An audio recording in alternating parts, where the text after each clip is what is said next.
Halo, mahasiswa Fakultas Hukum. Kuliah Hukum Perlindungan Konsumen hari ini dengan topik prinsip-prinsip tanggung jawab dalam hukum perlindungan konsumen. Dalam hukum perlindungan konsumen, prinsip tentang tanggung jawab atau ada yang menyebutnya dengan tanggung gugat. Dalam bahasa Inggris sering dibedakan. Tanggung jawab sering disebut dengan responsibility, sedangkan tanggung gugat disebut juga dengan kata liability. Merupakan perihal yang sangat penting karena dalam kasus pelanggaran konsumen diperlukan kehati-hatian dalam menganalisa pihak mana yang harus bertanggung jawab dan seberapa besar tanggung jawab yang dapat dibebankan kepada pihak yang terkait. Secara umum, prinsip-prinsip tanggung jawab dalam hukum dibedakan sebagai berikut.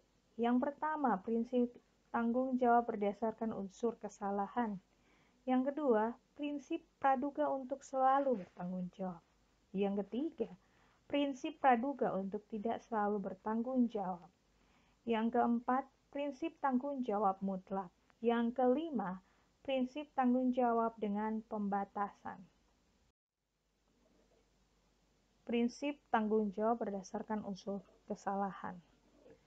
Prinsip ini berlaku baik dalam hukum pidana dan perdata. Diatur dalam pasal 1365, 1366, dan 1367 KUH Perdata. Prinsip ini menyatakan bahwa seseorang baru dapat dimintakan pertanggungjawaban secara hukum jika ada unsur kesalahan yang dilakukan. Prinsip ini dikenal juga dalam pasal 1365 KUH Perdata dengan perbuatan melawan hukum. Dan prinsip ini harus memenuhi 4 unsur. Yang pertama, adanya perbuatan. Yang kedua, adanya unsur kesalahan. Yang ketiga, adanya kerugian yang diakibatkan. Dan yang keempat, adanya hubungan kausalitas antara kesalahan dan kerugian. Yang dimaksud dengan kesalahan dalam prinsip ini adalah unsur yang bertentangan dengan hukum. Tidak hanya bertentangan dengan undang-undang saja, tetapi juga dengan kepatutan dan kesusilaan dalam masyarakat. Asas tanggung jawab ini dapat diterima karena adalah adil bagi orang yang berbuat salah untuk mengganti kerugian bagi pihak korban. Pembagian beban pembuktian asas ini mengikuti ketentuan pasal 163 HIR, pasal 283 RBG, dan pasal 1865 Kitab Undang-Undang Hukum Perdata. Di situ dikatakan, barang siapa yang mengaku mempunyai suatu hak harus membuktikan adanya hak atau peristiwa ini. Teori umum dalam hukum acara, asas kedudukan yang sama antara semua pihak yang berperkara, di mana hakim harus memberi para pihak beban yang seimbang dan patut, sehingga masing-masing memiliki kesempatan yang sama untuk memenangkan perkara tersebut. Persoalan yang perlu diperjelas dalam prinsip ini, yang sebenarnya juga berlaku umum untuk prinsip-prinsip lain, adalah definisi tentang subjek pelaku kesalahan. Dalam pasal 1367 KUH Perdata, dalam doktrin hukum dikenal dengan vicarious liability dan corporate liability, yang mengandung pengertian majikan bertanggung jawab atas kerugian pihak lain yang ditimbulkan oleh orang-orang karyawan yang berada di bawah pengawasannya. Jika karyawan itu dipinjamkan ke pihak lain, maka tanggung jawabnya beralih pada si pemakai karyawan tadi. Menurut doktrin ini, lembaga korporasi yang menaungi suatu kelompok pekerja mempunyai tanggung jawab terhadap tenaga-tenaga yang dipekerjakannya. Sebagai contoh dalam hubungan antara rumah sakit dan pasien. Semua tanggung jawab atas pekerjaan tenaga medik, paramedik, dokter adalah menjadi beban tanggung jawab rumah sakit tempat mereka bekerja. Prinsip ini diterapkan tidak saja untuk karyawan organiknya, tetapi juga karyawan non-organik. Maksudnya suatu koperasi, misalnya rumah sakit, memberi kesan kepada masyarakat atau pasien, dalam hal ini konsumen, bahwa orang yang bekerja di situ, dokter, perawat, dan lain-lain adalah karyawan yang tunduk di bawah perintah koordinasi korporasi tersebut.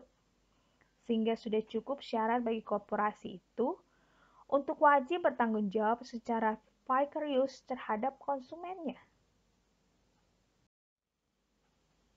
Prinsip praduga untuk selalu bertanggung jawab.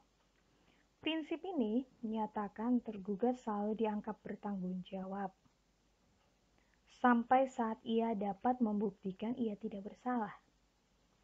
Beban pembuktian ada pada si tergugat atau beban pembuktian terbalik.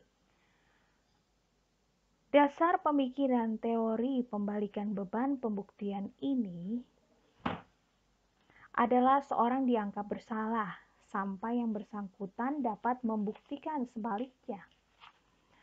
Hal ini tentu bertentangan dengan asas hukum praduga tidak bersalah atau yang kita kenal presumption of innocence yang lazim dikenal dalam hukum. Namun jika diterapkan dalam kasus konsumen, akan tampak asas demikian cukup relevan jika digunakan teori ini. Maka yang berkewajiban untuk membuktikan kesalahan itu ada di pihak pelaku usaha yang digugat. Tergugat ini yang harus menghadirkan bukti-bukti dirinya tidak bersalah. Tentu saja konsumen tidak lalu berarti dapat sekendak hati mengajukan gugatan. Posisi konsumen sebagai penggugat selalu terbuka untuk digugat balik oleh pelaku usaha jika ia gagal menunjukkan kesalahan si tergugat. Prinsip praduga untuk tidak selalu bertanggung jawab atau presumption of non-liability principle adalah kebalikan dari prinsip kedua di atas. Prinsip ini hanya dikenal dalam lingkup transaksi konsumen yang sangat terbatas. Dan pembatasan demikian biasanya secara common sense dapat dibenarkan. Contoh dari penerapan prinsip ini misalnya dalam kehilangan bagasi kabin atau bagasi tangan. Ia biasanya dibawa dan diawasi oleh si penumpang, dalam hal ini konsumen. Adalah tanggung jawab dari penumpang. Pengangkut atau pelaku usaha atau dalam hal ini perusahaan maskapai tidak dapat diminta pertanggungjawaban. Sekalipun demikian, dalam pasal 44 ayat 2 Peraturan Pemerintah Nomor 40 Tahun 1995 tentang angkutan udara, ada penegasan.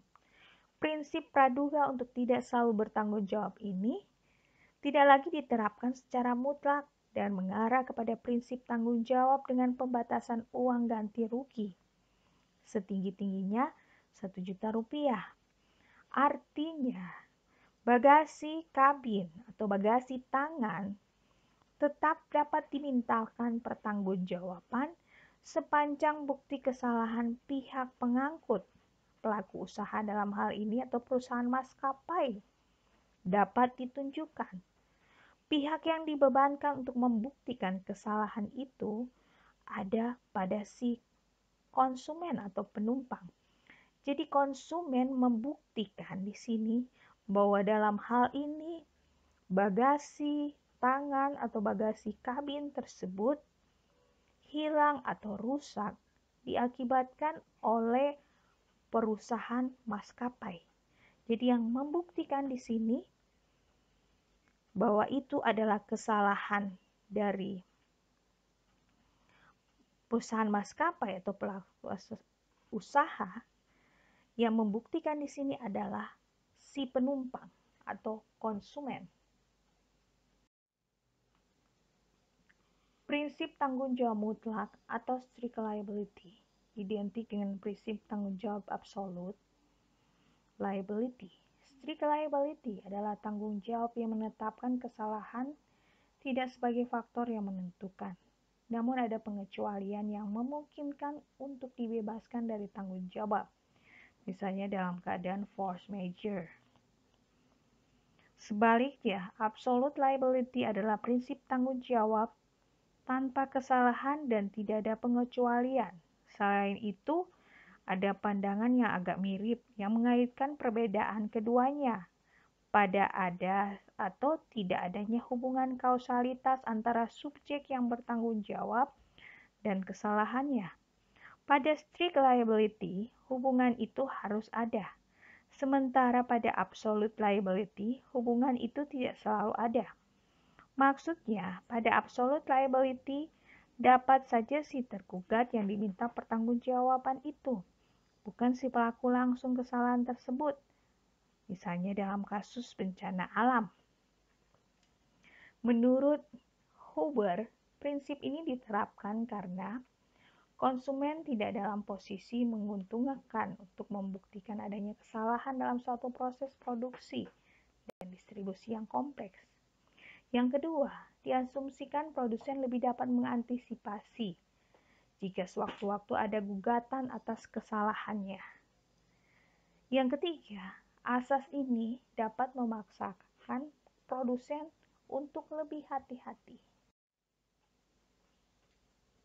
Prinsip tanggung jawab mutlak dalam hukum perlindungan konsumen secara umum digunakan untuk menjerat pelaku usaha, khususnya produsen barang yang memasarkan produk yang merugikan konsumen atau yang dikenal dengan asas tanggung jawab produk atau produk liability. Gugatan produk liability dapat dilakukan berdasarkan 3 hal. Yang pertama, melanggar jaminan, misalnya khasiat yang timbul tidak sesuai dengan janji yang tertera dalam kemasan produk. Yang kedua, adanya unsur kelalaian, yaitu produsen lalai memenuhi standar pembuatan obat yang baik atau lalai memenuhi standar pembuatan helm yang baik. Dan yang ketiga, menerapkan tanggung jawab mutlak atau strict liability. Variasi yang sedikit berbeda dalam penerapan tanggung jawab mutlak terletak pada risk liability. Dalam risk liability, kewajiban mengganti kerugian dibebankan pada pihak yang menimbulkan resiko risk adanya kerugian itu. Namun, penggugat atau konsumen tetap diberikan beban pembuktian, walaupun tidak sebesar si tergugat. Dalam hal ini, ia hanya perlu membuktikan adanya hubungan kausalitas antara perbuatan pelaku usaha, produsen, dan kerugian yang dideritanya.